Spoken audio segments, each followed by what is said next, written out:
বাংলাদেশের সোশ্যাল মিডিয়াতে এমন একটি ছবি ভাইরাল হচ্ছে যে ছবিটিকে নিয়ে রীতিমতো ঝড় উঠছে। ঝড় ওঠার প্রথম কারণ হলো এমন একজন ব্যক্তির কন্যা তিনি, যাকে নিয়ে ঝড় উঠবে এটি স্বাভাবিক। আমি আপনাদের সামনে এমন কিছু বিষয় তুলবো যে বিষয়গুলো আমি কখনো আসলে তুলতে চাইনি। বাস্তবিক অর্থে আমি আমার নিজ চোখে যেটা দেখেছি সেটাই আপনাদের সাথে শেয়ার করব।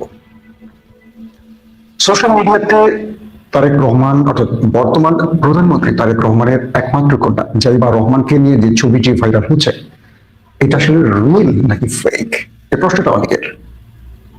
যেভাবে সোশ্যাল মিডিয়াতে ভাইরাল হচ্ছে এবং দায়িত্ব নিয়ে অনেকে এটিকে প্রচার করছেন, আমি আসলে এক বাক্যে অবাক হয়ে গেছি, হতবাক হয়ে গেছি, লজ্জিত হয়েছে। অনেকে বলছেন যে সে লন্ডনে বড় হয়েছে, একটা স্টাইলে বা লাইফ স্টাইল তৈরি হয়েছে বলে তিনি এরকম ছবি তা থাকতে পারে, এটা স্বাভাবিক, এটা সেটা, এটাকে জায়েজ করতে চাচ্ছেন, এটাকে না জায়েজ করতে চাচ্ছেন, দুটো পক্ষ তৈরি হয়েছে। বাস্তবিক অর্থে জাইমা রহমানকে নিয়ে যে ছবিগুলো ভাইরাল হয়েছে বা ভিডিওটা ভাইরাল হয়েছে, আমি কয়েকটা ফ্যাক্ট চেকিং প্রতিষ্ঠানের সাথে আজকে কথা বলেছি, একাধিকবার কথা বলেছি, এবং সেই সূত্রগুলোর পক্ষ থেকে বলা হয়েছে এটি ডিপ ফেক একটি ভিডিও এবং পিকচার পরবর্তী তৈরি করা হয়েছে। অর্থাৎ আমাদের এডিটিং জগতে আমরা ডিপ ফেক বিষয়গুলোকে কম বেশি আপনারা বুঝেন। আমরা জানি যে ইদানিং এআই অসাধারণ একদম রিয়েল ছবি তৈরি করতে পারে। আমি বলছি না এটা এআই, আমি বলছি ডিপ ফেক। বাস্তবিক অর্থে লন্ডনেও জাইমা রহমানের জীবন খুব সাধারণ ছিল এবং এরকম কোন জীবন মানে এরকম লাইফ স্টাইল কখনো ছিল না বলে আমি জানি। আমার ছোট্ট একটা হিস্ট্রি দিয়ে আমি ভিডিওটা শুরু করতে চাই, তাহলে খুব ভালো করে বুঝবেন। কোন একটা বিশেষ কারণে আমরা কিংস্টনে তারেক রহমান থাকতেন যে জোনটিতে, সেই কিংস্টনের একটি হোটেল রুমে আমরা বসছিলাম। অর্থাৎ তারেক রহমানের আমন্ত্রণে আমি লন্ডনে যখন যাই, তখন তার মিডিয়া ব্যক্তিত্ব বেশ কজন ছিলেন, আপনারা হয়তো অনেকে চেনেন। আমাদের বর্তমানে আছেন আমেরিকা প্রবাসী ভাই, আমাদের আশিক ভাই ছিলেন, আশিক ইসলাম। আজকে তারেক রহমানের যিনি মিডিয়া অফিসার বা প্রেস সেক্রেটারি সালেহ শিবলি ভাই ছিলেন। যুক্তরাজ্য বিএনপির সেক্রেটারি কয়সার ছিলেন, আজকে তিনি মানে নতুন তিনি এমপি হয়েছেন, ছিলেন বিএনপির মিডিয়া সেলের তাজউদ্দিন এবং আক্তার হোসেন। তো বিষয়টি ছিল তারেক রহমানের সাথে যখন আমরা যে বিষয়টি ডিল করছিলাম, আমি আর তারেক রহমান একটা টেবিলের একদম ঠিক পাশাপাশি, বাকিরা গোল রাউন্ডে ছিল। তিনি একদম আমার পাশে, আমার সিনার সাথে লেগে তিনি বসেছিলেন। আমরা একটা ল্যাপটপে কিছু বিষয় আলাপ করছিলাম বা কিছু ডকুমেন্টেশন নিয়ে আলাপ করছিলাম, সেটা না বলি কি বিষয়টা। তো প্রায় 2 ঘন্টার মতো আমাদের আলোচনা চলে। হঠাৎ করে জাইমার ফোন আসে তারেক রহমানের ফোনে, যেহেতু তিনি একদম আমার পাশে, আমি মোবাইল স্ক্রিনে দেখতে পাচ্ছিলাম কে ফোন করেছে। তারেক রহমান সাধারণত যে তিনি লন্ডনে কিন্তু গিয়েছেন অসুস্থ অবস্থায়, মানে তিনি অসুস্থ ছিলেন। আপনারা জানেন যে তাকে বাংলাদেশে হিউজ টর্চার করা হয়েছিল এবং প্রথম কয়েক বছর তিনি শুধু চিকিৎসা নিয়েছেন এবং রাজনৈতিক সকল কাজ থেকে তিনি বিরত ছিলেন এবং কেউ চাইলেও তার সাথে দেখা করতে পারেনি। তো তার গাড়ি চালাতেন তখন আমাদের আজকে তারেক রহমানের, আমরা জানি যে লন্ডনে যিনি পিএস আব্দুর রহমান সানি ভাই, তো সানি ভাই মূলত তারেক রহমানের প্রথম গাড়ি চালাতেন এবং তিনি বিশ্বস্ততার সাথে তার সাথে থাকতে থাকতে আজকে তিনি তার পার্সোনাল সেক্রেটারি পর্যায়ে পৌঁছে গেছেন। সবসময় তারেক রহমানের গাড়িটি চালাতো সানি ভাই। কিন্তু যখন জাইমা রহমান তার বাবাকে ফোন করছে মিটিং এর মধ্যে, একদম ঠিক আমি তার পাশ থেকে দেখছি তার মোবাইলে, এইভাবে তাকিয়ে দেখছি সামনের ল্যাপটপ আর বাকিরা সামনে রাউন্ড হয়ে বসা, তিনি আমাদেরকে চায়ের বিরতি দিলেন, বলেন তোমরা সবাই চা খাও, আমি তোমাদের থেকে কিছু সময় চেয়ে নিয়েছি। তিনি আমাদের সেই রুমটি থেকে বেরিয়ে চলে গেলেন।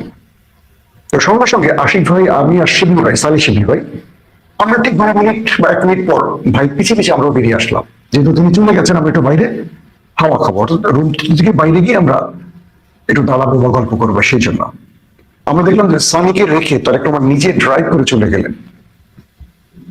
আমি তো অবাক হলাম যে তিনি হঠাৎ করে একা চলে গেলেন গাড়ি নিয়ে, সানি ভাই বাইরে দাঁড়িয়ে আছে। তো সানি ভাইয়ের সাথে কিছু কথা বললাম। প্রায় 30 মিনিট পর তারেক রহমান আবার ফিরে আসলেন। আমরা আবার সেই রুমটিতে বসলাম। প্রায় আমাদের আলোচনা চলে সব মিলে 2.5 থেকে 3 ঘন্টার মতো। আমার না কৌতূহল, আমার নর্মালি একটু কৌতূহল বেশি, সবকিছুর মাঝে আমি একটু কৌতূহল খুঁজি বেশি। তা আমি আলোচনার ফাঁকে, মানে আজকের প্রধানমন্ত্রী আমাদের তারেক রহমান কিছু বিষয় আমাকে বলছেন, আমি নোট করছি। হঠাৎ করে আমি ভাইকে প্রশ্ন করে বসলাম, সাধারণত এই প্রশ্নগুলো কেউ করে না। আমি বললাম যে আপনি নিজে একা চলে গেলেন গাড়ি নিয়ে, কারণটা কি? তখন তিনি বললেন যে আমার মেয়ে ফোন করেছিল, তাকে ভার্সিটি থেকে বাসায় আনতে হবে। এই কথাটা কেন বললাম আজকে আপনাদের বলি?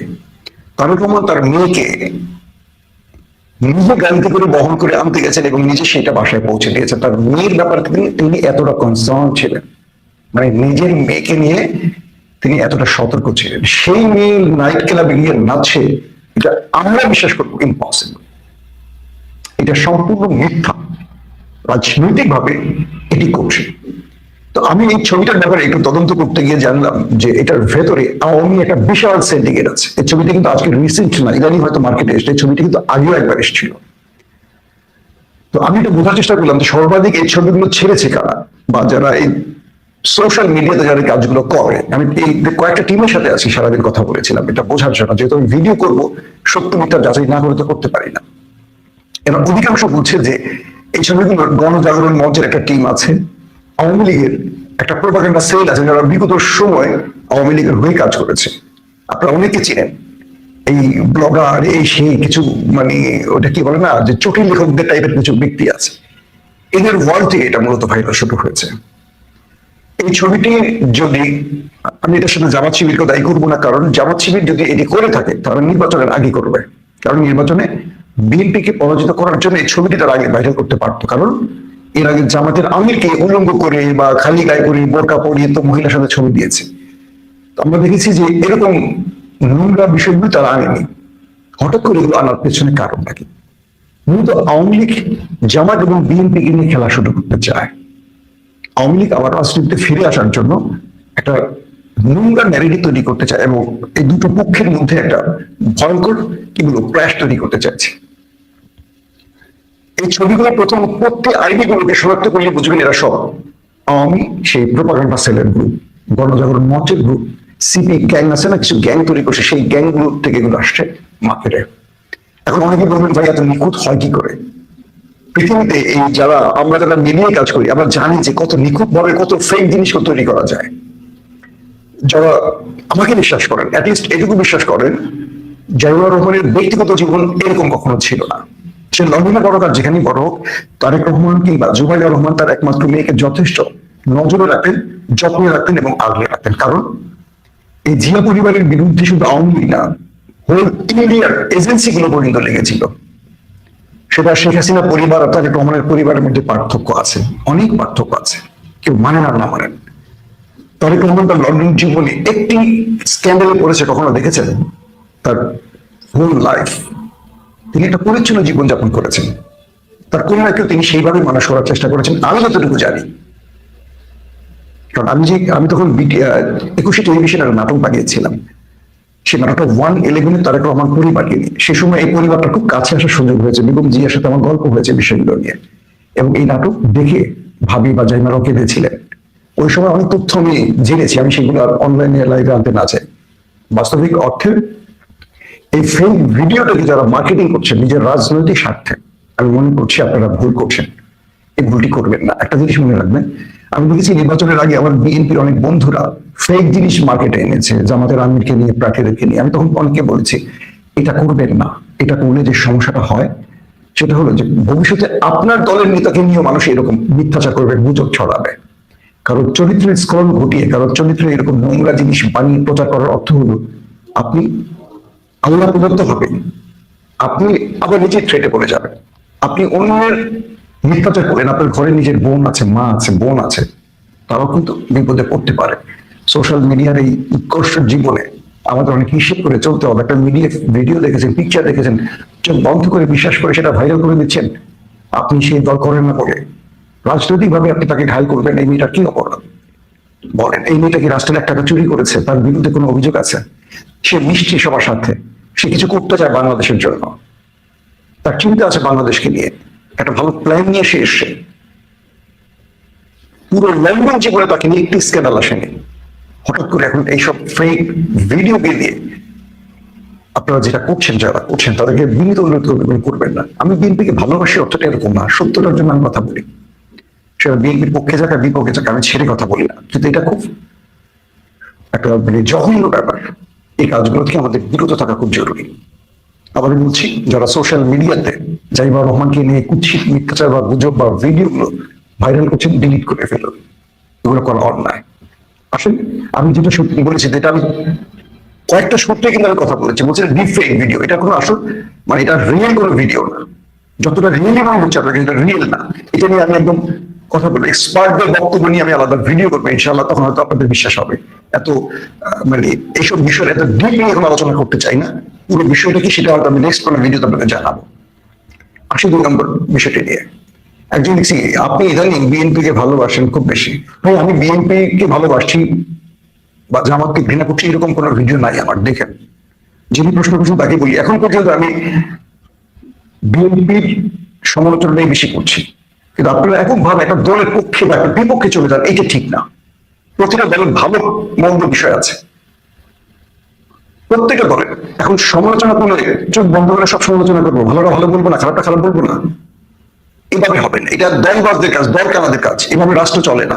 উন্নত বিশ্বে এগুলো হয় না কখনো, এই দেশেই হয়। এই জন্য দেশে পিছিয়ে পড়ে আছে। এই দেশে লুটেরারা নেতা হতে পারে, চাটুকাররা মানে অর্থশালী হতে পারে। সুস্থ রাজনীতি এই দেশে হয় না আমাদের এই বোকামের জন্য। দর্শক, বাংলাদেশের বিভিন্ন প্রান্তে বিএনপি ক্ষমতায় আসার সাথে সাথে আওয়ামী লীগের অফিস খুলে যাচ্ছে, খুব ভয়াবহ একটা ব্যাপার এটা।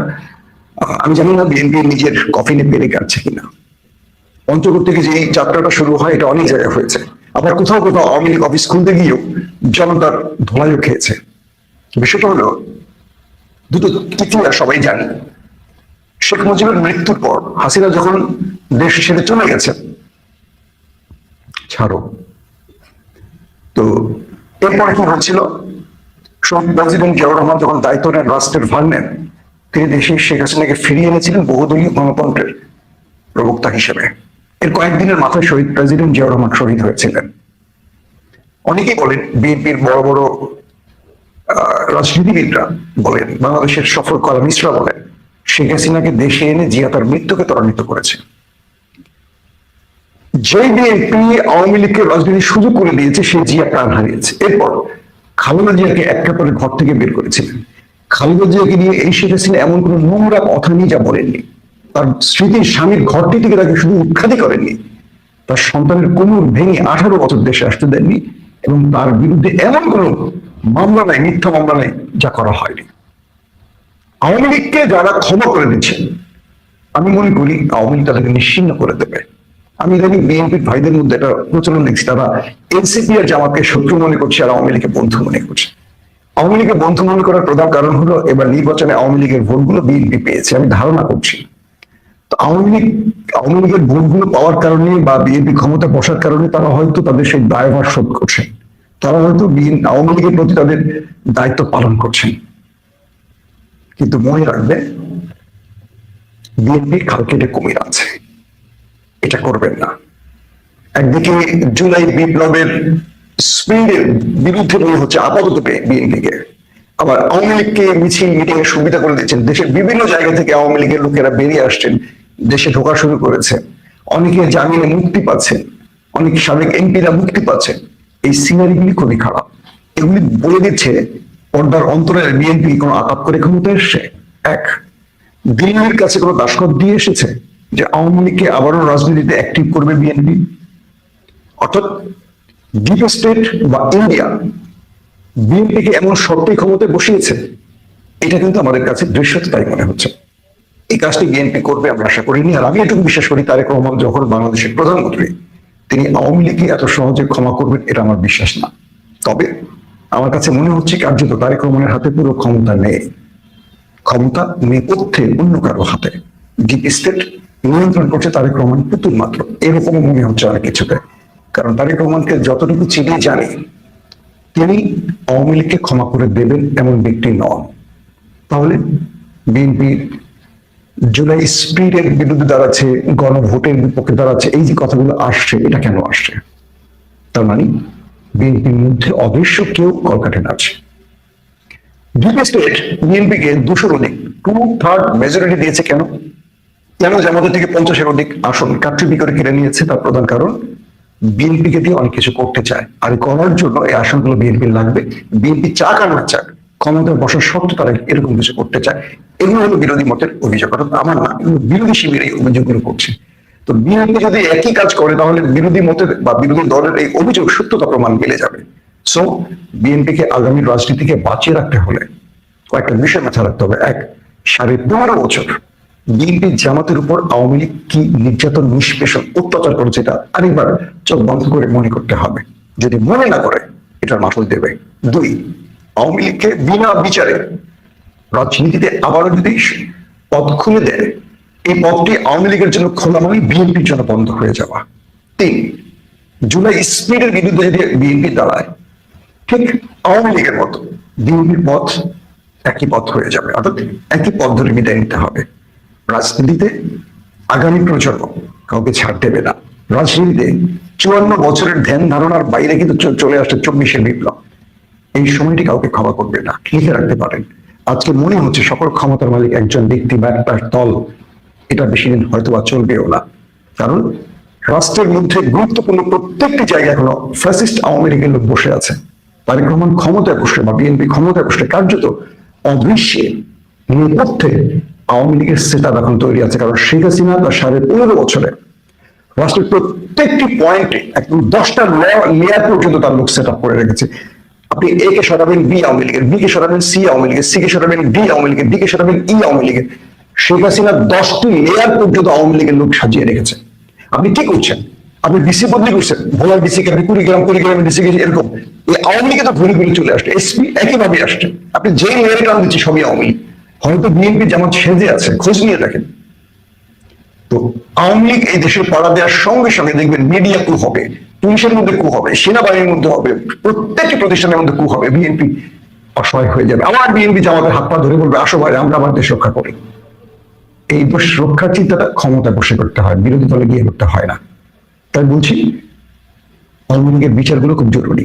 বিচারের পর মানে আওয়ামী লীগের এই অপরাধে বিচার শেষে তারপর সকল দল মিলে সিদ্ধান্ত নেই আওয়ামী লীগ বাংলাদেশে রাজনীতি করতে পারবে কি পারবে না। নতুবা আমরা মনে করি যদি কারো দাসখত দিয়ে আওয়ামী লীগকে ফিরিয়ে আনার চুক্তি করা হয়, তাহলে দেশের জন্য একটা নির্লজ্জ ইতিহাস তৈরি হবে, একটা ভয়ঙ্কর ইতিহাস তৈরি হবে। কারণ